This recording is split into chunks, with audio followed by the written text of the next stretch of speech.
desses que explodem, saem somente do círculo cristão e acabam viralizando e tal, não sei o quê. Esses caras sempre têm uma história com um encontro com Jesus, assim, de sofrimento.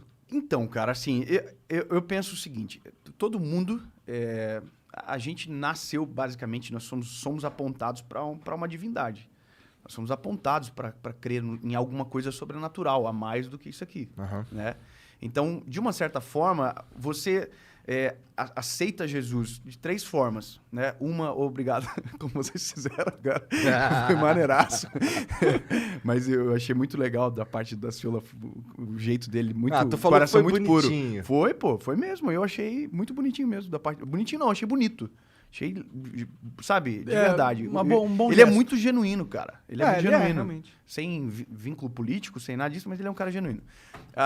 Pelo que eu vi aqui, né? Sim. E aí, bom, a própria consciência de fé, quando você analisa o todo e vê, cara, não dá pra ser só isso aqui, eu preciso de algo a mais. Por exemplo, isso é a própria história do C.S. Lewis. Por exemplo, ele fez essa análise e falou, cara, eu não crer em nada é subestimar a minha capacidade. Saber, é só isso aqui, não pode ser. E a outra é a dor. E a dor é a mais impactante. A dor é a mais impactante porque você conhece não somente o Jesus das Escrituras que foram apresentados em pregações. Você conhece o Deus pessoal, que entra no teu problema, na tua causa, na tua história. Então muda tudo. Entende? Uma coisa é, por exemplo, eu falar pra você, cara, olha, Jesus cura. A outra coisa é você ser curado por Jesus. É totalmente diferente. Então, por isso que os processos de dor, eles intensificam esses personagens proeminentes. Por quê? Porque tem uma história muito profunda por trás. Entendi. Então, quando você experimenta, e foi o meu caso, que eu tive um momento muito difícil, foi só Deus para mudar o quadro e a história, Deus fez. Então, hoje eu tenho a pregação que eu carrego, mas eu tenho algo que eu nunca vou poder me esquecer, que foi o que Deus fez por mim lá no começo. Não tinha ninguém vendo, não tinha pregação acontecendo, era só eu e Deus dentro do meu quarto. Entendi. Pode falar o que aconteceu? Cara, assim, ó, eu não queria falar sem vocês perguntar, né? Porque Não, pô, eu fiquei com medo de perguntar, porque Não, tu vai rolou duas que vezes. tá assim, ó. traumatizado com a parada. Eu vou falar uma coisa pra vocês engraçada. Eu sou um ex-nada. Eu não sou ex-maconheiro, que o pessoal fala essas histórias, né? Que você é maconheiro? ex não sei o quê, sabe? Então ele é maconheiro. Não, é a primeira vez que eu fumo maconha por osmose, que eu sei. É a primeira vez hoje. Bom, essa é uma bomba coisa pra falar por osmose. Deixa pra vocês aí. Ô, mano, mas brincadeiras à parte, pô.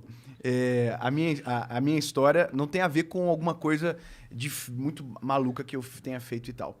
Mas a gente tem as crises que são inerentes das idades, né? Então, cara, eu vivi longe do Senhor, com esse problema acontecendo dentro da minha família, de um afastamento, briga constante e tal, mas algo muito, muito, muito difícil, asseverado mesmo. E aí, como é coisa dos meus pais, vida do meu pai, eu não vou falar, né? Claro. Mas, em resumo, meu pai teve uma quebra financeira muito grande. Tentaram matar o meu pai. Cara, pesadíssimo, assim. Pra nossa família foi muito difícil. Meu pai ficou desaparecido durante um tempo. Foi muito pesado para nossa família como um todo. Engraçado que, quando eu estava lá imerso na história, eu não via a magnitude do que estava acontecendo. Eu não tinha noção, porque eu era um garoto. Né? Eu também não via o nível de maldade das pessoas. A gente recebia ligação nesse período que meu pai estava afastado, assim, desaparecido, dizendo que meu pai estava morto, que tinha encontrado meu pai em tal lugar amarrado. E tudo trote, cara. Caralho. Na época não tinha parado de identificador de chamada, né? Então, tudo isso gerou consequências dentro da nossa família. Então, além do meu afastamento, a minha formação de caráter também ficou extremamente corrompida. E aí, cara, uma coisa errada é como um leme de um navio. Ele vai te levando para um outro caminho totalmente diferente do que você deveria estar. Então, quando eu cheguei nos meus 19 anos, cara, 19 anos, eu tava namorando há 2 anos com a minha esposa, o que é a minha esposa hoje, minha primeira namorada e a minha esposa. Um relacionamento terrível, cara, terrível, terrível, terrível, de muito ciúme, de muita briga, de muito desequilíbrio. Eu estava na faculdade na época, minha formação acadêmica é Direito, tinha acabado de entrar na faculdade e na minha cabeça eu estava assim, no hype, né? Porque eu tinha ganhado um prêmio na época da faculdade, de garoto calouro e Da tal. hora. Tava fazendo propaganda de televisão e de rádio na Ó, época pra faculdade. massa. Eu tava me achando que eu tava no hype. Só que por trás havia um vazio muito grande. Havia um déficit muito grande. Então, por fora parecia que tava bem, mas por dentro tava morto.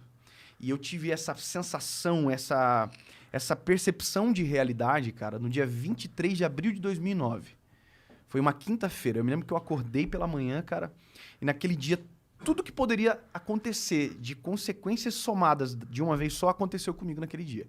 E aí são detalhes mais longos e tal, mas resumindo, cara, o final desse dia, que foi pra mim o pior dia da minha vida e o melhor dia da minha vida, eu tava dentro da Câmara dos Vereadores, na época da nossa cidade, tava tendo uma audiência pública sobre algum tema na época, e eu me lembro de eu entrar dentro do banheiro da Câmara dos Vereadores, cara, colocar um monte de papel na boca, assim, pra gritar e ninguém ouvir, sabe? De tanta angústia, cara. E aquele dia foi, pra mim, um marco, porque eu saí dali, pensei em suicídio, eu me lembro que os pensamentos, assim, eu tenho um rio na nossa cidade, que é um rio Cachoeira, o nome, é um rio poluído, e eu fiquei pensando, cara, se eu me jogar aqui, eu sei nadar, pô, eu não vou morrer. Aí pensei de me jogar na frente de um carro. Falei, cara, e se eu ficar paralítico? Pô, eu vou incomodar minha mãe e meu pai pelo resto da minha vida e não vou conseguir morrer. Pra entender o nível, né, do que estava passando dentro do meu coração. E aí, cara, naquele dia, eu procurei duas coisas. Eu procurei um irmão da igreja que passava por mim quando eu ia pro colégio. Ele passava por mim de bicicletinha cantando o hino, assim. Ele cantava o hino assim, caminhando eu vou para Canaã, pá, pá, pá. E um dia, e eu sempre olhava ele quando eu era mais novo, olhava aquilo e falava assim, mano, que cara ridículo. Eu tô envergonhando a igreja, que coisa absurda. Olha só, eu achava aquilo ridículo. E no dia que a minha angústia se apresentou, eu me lembrei dele. Falei, cara, eu preciso daquele cara. Porque eu me lembro que ele passava por mim, porque ele ia orar num monte que tinha na nossa cidade e tal. E eu não encontrei ele, cara. Não encontrei ele. E eu sabe quando tu fica na rua andando assim, bem devagarzinho, pra tu ver se tu encontra o cara naquele trajeto, que é o trajeto normal? Não encontrei ele. E aí procurei a segunda coisa, uma igreja. Que foi a igreja que eu me criei na minha infância. É uma igreja de esquina na nossa cidade, assim. E eu fui ver se ela estava aberta para ver se tinha algum pastor dentro para conversar comigo. Cara, a igreja tava trancada. Não tinha ninguém. Tava fechada, mano. Era tarde também, né? E aí, cara, me restou ir para casa e entrar no meu quarto, fechar a porta. Na verdade, não tinha porta. A nossa casa não tinha porta no meu quarto. Eu fui pro canto da cama, assim, bem no cantinho onde não dava para ver da porta. Eu dobrei meu joelho e comecei a falar com Deus, cara. A oração mais sincera que eu fiz na minha vida. Sabe? Porque a oração, ela às vezes é uma... A gente tenta impressionar, parece Deus, a gente tenta rebuscar as palavras, como se, né? Cara, foi a oração mais simples da minha vida. Foi a oração mais verdadeira. Eu nunca chorei tanto, acho, na minha vida como naquele dia.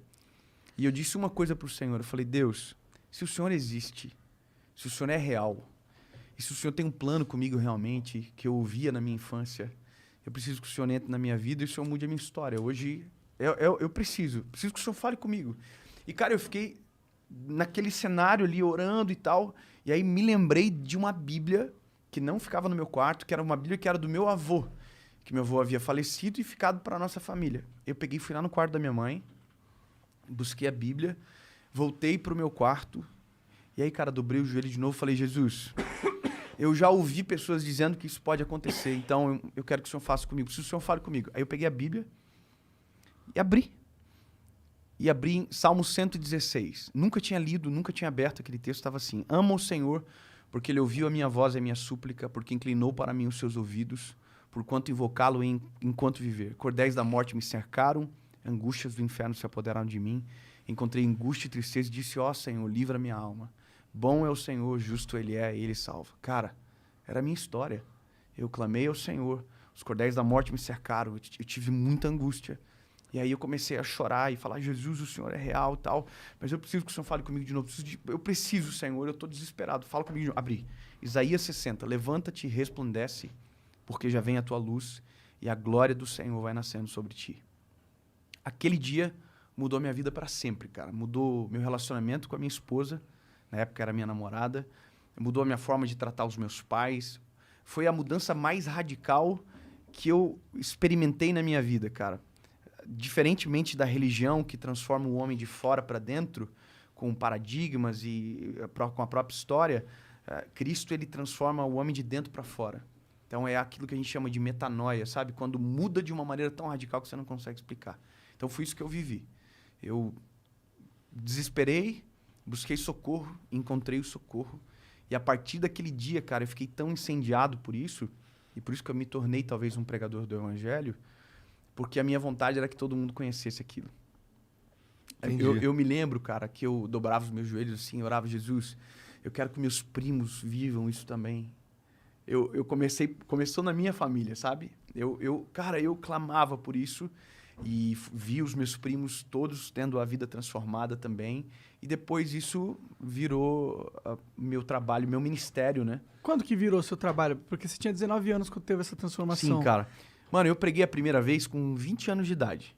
20 para 21 anos de idade. Foi a primeira vez que eu não preguei. Eu contei esse testemunho de maneira mais detalhada, tal. Eu contei numa igreja, num sábado à tarde, eu acho. Foi a primeira vez.